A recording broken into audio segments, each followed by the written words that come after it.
Pejuang Hizbullah melakukan serangan balasan ke Israel. Hizbullah menargetkan pangkalan militer Israel di sejumlah titik.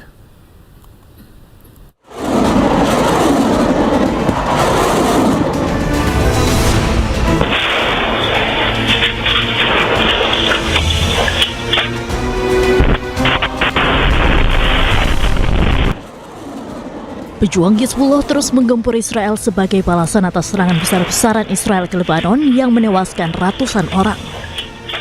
Hizbullah meluncurkan serangan roket yang menyasar Kiryat Shmona, salah satu kota di perbatasan Israel Utara. Rudal Hizbullah meluncur dan menyasar bangunan yang berada di Kiryat Shmona. Akibat serangan tersebut, bangunan nampak rusak parah hingga menimbulkan asap hitam pekat.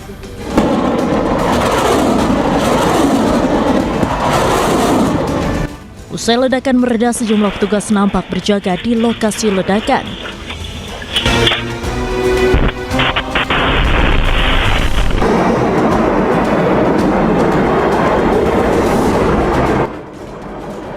Pejuang Hizbullah juga terus menggempur pangkalan-pangkalan militer Zionis Israel di perbatasan Lebanon Selatan. Pangkalan militer Israel di Mishmar dan Stella Maris turut menjadi sasaran rudal Hizbullah. Serangan drone Hizbullah juga dilaporkan menyasar ke pangkalan Zionis Israel yang berada di Al-Bayah dan Lebanon Selatan. Usai serangan tersebut, ledakan yang disertai dengan asap tebal menyelimuti fasilitas militer Israel di perbatasan Lebanon Selatan itu. Luncuran rudal yang diduga berasal dari Hizbullah juga nampak menerangi langit kota Naharia di bagian utara Israel.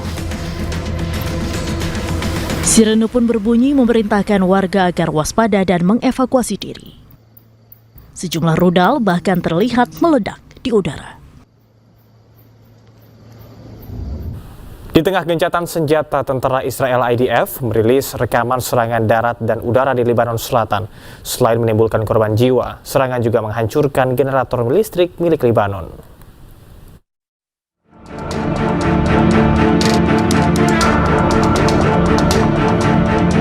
Pasukan Pertahanan Israel IDF merilis rekaman operasi darat dan udara di Lebanon Selatan.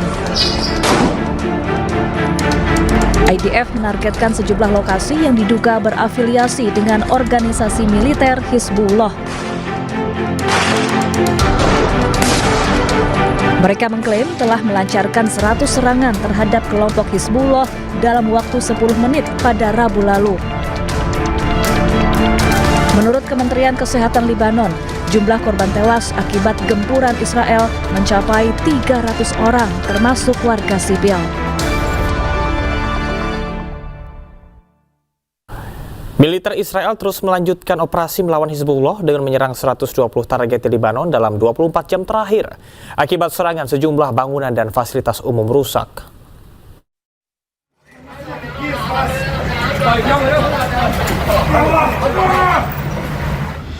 Petugas mengangkut jenazah anggota pasukan keamanan negara Lebanon yang tewas dalam serangan udara Israel di Nabatiyeh. Pemerintah Lebanon mengonfirmasi serangan Israel terhadap istana pemerintah Nabatiyeh Serail menewaskan 13 personel kantor Direktorat Regional Keamanan Negara Nabatiyeh. Serangan Israel di Nabatiyeh menyebabkan sejumlah bangunan dan fasilitas umum rusak. Jumlah korban tewas akibat konflik yang berlangsung sejak 2 Maret hingga 11 April telah meningkat menjadi 953 orang. Militer Israel terus melanjutkan operasi melawan Hizbullah dengan menyerang 120 target di Lebanon dalam 24 jam terakhir. Eskalasi ini terjadi menjelang pertemuan delegasi tingkat tinggi Amerika Serikat dan Iran untuk menggelar negosiasi perdamaian di Islamabad, Pakistan pada 11 April. Ratusan pendukung Hizbullah berkumpul di lapangan Riyad Al-Sol, Beirut untuk menentang rencana perundingan antara pemerintah Lebanon dengan Israel.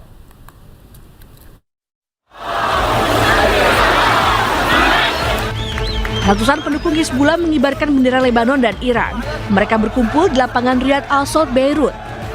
Demonstran menentang perundingan antara pemerintah Lebanon dengan Israel yang rencananya akan dilaksanakan di Washington, Amerika Serikat. Mereka membawa spanduk yang bertuliskan "Kami melawan dan kami tidak berkompromi". مفاوضات كلها رايحه على زباله ولا رح تفيدنا ولا رح تعمل شيء. هذا الرينجر اللي بيطبق، هذا الرينجر اللي بيدافع عن ارضنا، بخلينا نعيش بكرامه، لا مفاوضتك المذله ولا مفاوضتك انت وغيرك. Sebelumnya, pemerintah Israel membuka opsi untuk melakukan negosiasi dengan Lebanon. Perdana Menteri Israel Benjamin Netanyahu mengatakan telah meminta kabinetnya untuk memulai pembicaraan langsung dengan Lebanon. Rencana pertemuan terjadi di tengah serangan udara Israel yang terus berlanjut di Lebanon yang menargetkan Hizbullah. Serangan terus terjadi di tengah gencatan senjata antara Amerika Serikat Israel terhadap Iran yang mulai berlaku Rabu lalu.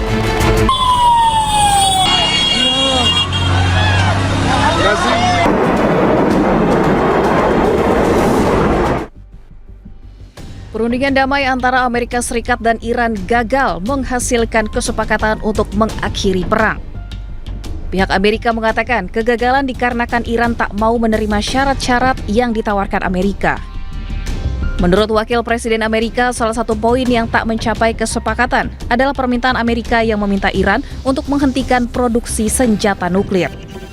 We've been at it now for 21 hours, and we've had a number of substantive discussions with the Iranians. That's the good news. The bad news is that we have not reached an agreement, and I think that's bad news for Iran much more than it's bad news for the United States of America. So we go back to the United States having not come to an agreement. We've made very clear what our red lines are, what things we're willing to accommodate them on, and what things we're not willing to accommodate them on. And we've made that as clear as we possibly could, and they have chosen not to accept our terms. But the simple question is, do we see a fundamental commitment of will for the Iranians not to develop a nuclear weapon, not just now, not just 2 years from now, but for the long term? We haven't seen that yet. We hope that we will. Sementara itu, Ketua Komisi Keamanan Nasional Parlemen Iran menyatakan tetap tidak mempercayai Amerika meski telah terlibat dalam fase negosiasi. Iran juga menegaskan masalah Selat Hormuz bukanlah hal yang masuk dalam poin negosiasi dengan Amerika. توصیه‌ای داریم. توصیه اونم اینه که آمریکایی‌ها اگر میخوان بیشتر از این آبروشون نره، اینقدر خلاصه خودشون رو به ریسمان کثیف و ضعیف رژیم صهیونیستی گره نزنن. خوب است آبروی آمریکا رو بیشتر از این نبرن. سیاست‌گذاری در کشور تو حوزه‌های کلان و راهبردی خب قطعاً با نظر رهبر انقلاب اسلامی است. موضوع تنگه هرمز موضوعی نیست که ما با مذاکره بازش کنیم، با مذاکره ببندیمش و این رو بخوایم بگیم امروز مذاکره.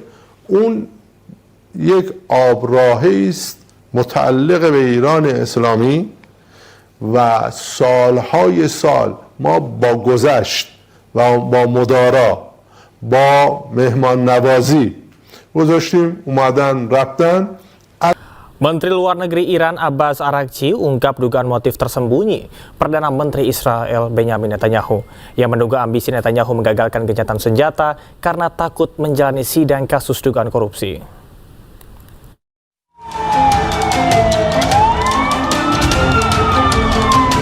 Gencatan senjata antara Amerika Serikat dan Iran telah berlangsung sejak Rabu, namun Israel terus membombardir Lebanon.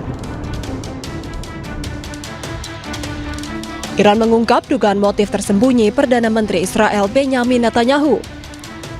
Perdana Menteri Luar Negeri Iran Abbas Araghchi menduga ambisi Netanyahu gagalkan gencatan senjata karena takut jalani sidang. Dalam unggahannya di akun resmi media sosial X, Araghchi menyoroti persidangan kasus dugaan korupsi Netanyahu yang akan kembali digelar pada hari Minggu.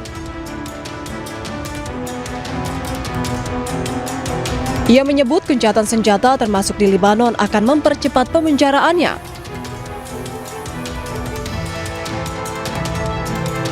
Jika Amerika Serikat membiarkan Netanyahu merusak kesepakatan gencatan senjata, sama saja menghancurkan ekonomi negaranya sendiri.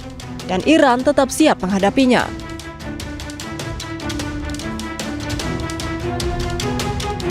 Pengadilan Distrik Yerusalem mengonfirmasi sidang kasus dugaan korupsi Netanyahu pada hari Minggu. Netanyahu menghadapi dakwaan dalam kasus yang menuduhnya berkolusi untuk mendapatkan pemberitaan menguntungkan dari media Israel.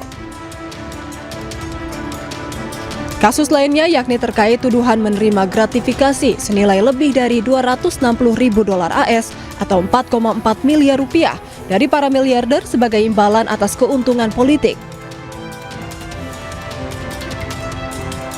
Diketahui ketegangan di Timur Tengah terjadi sejak 28 Februari dan saat ini gencatan senjata antara AS dan Iran sedang berlangsung selama 2 pekan. Iran dan Amerika Serikat sedang dalam proses negosiasi pada Jumat di Islamabad yang dimediasi oleh Pakistan.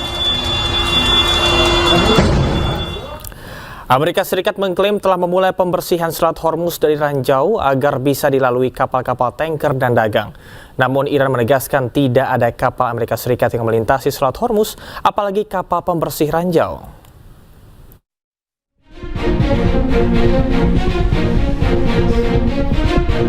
Presiden Amerika Serikat Donald Trump mengatakan militernya telah membersihkan Selat Hormuz dari ranjau agar bisa dilalui kapal-kapal tanker dan dagang. 2 kapal perang Angkatan Laut Amerika Serikat telah melintasi Selat Hormuz untuk memulai operasi pembersihan ranjau. Kapal perusak berpeluru kendali yang berpartisipasi dalam operasi ini termasuk USS Frank E. Peterson dan USS Michael Murphy. Pasukan Amerika Serikat tambahan termasuk kendaraan bawah air tanpa awak juga disiapkan untuk pembersihan ranjau di Selat Hormuz. We're going to see what happens. We're in very deep negotiations with Iran. We win regardless. We've defeated them militarily. They've dropped a couple of water mines. You call them water mines in the boat. We've defeated all of their water boats too. Their Navy has gone 158 ships. They have 28 water droppers, mine droppers they call them. All of them are sunk.